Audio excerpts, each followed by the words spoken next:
a wind has blown across Greece. A wind of freedom. A wind of sacrifice.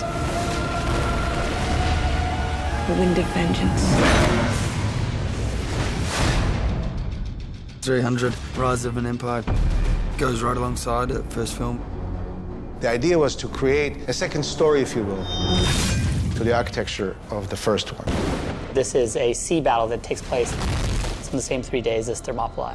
It becomes a parallel story, really, to the first one. This is about this elite group of warriors and the free men and women of Greece, that they have the choice whether to stand and fight or not. There is only one thing to make sure of when the fighting starts. What's that? Don't get killed on the first day.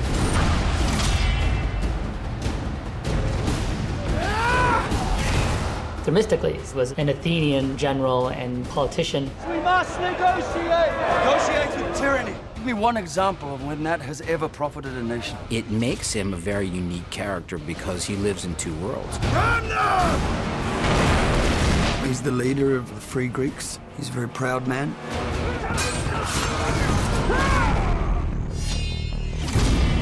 I do what I must to defend Greece. And I do what I must to defeat her.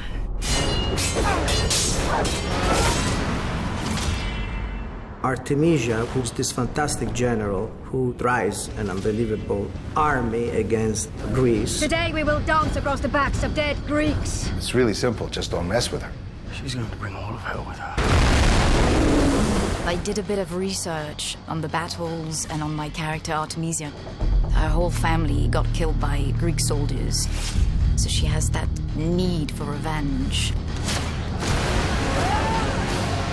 She has her own ambition and her own drive, and she leads the way to getting Xerxes to become a god. For glory's sake. War! What I love is we get to see his birth, how he became the god king Xerxes, what drove him. His father was wounded by Themistocles at Marathon.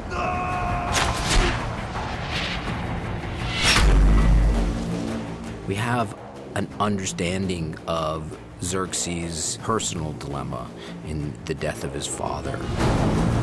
Only the gods can defeat the Greeks.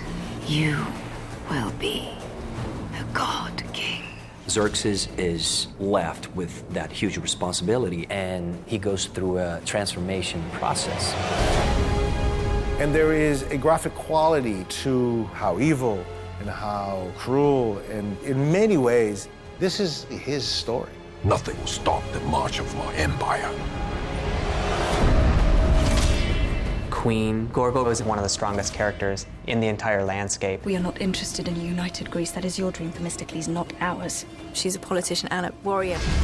Sparta is her pride and her blood.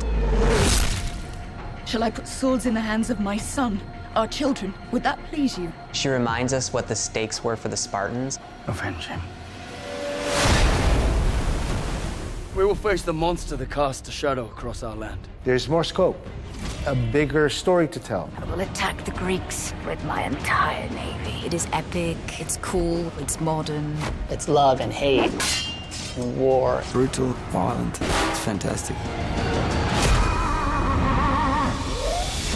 Today is a story that will be told for 1,000 years. Let our final stand be recorded to the histories. And let it be shown that we chose to die on our feet rather than live on our knees.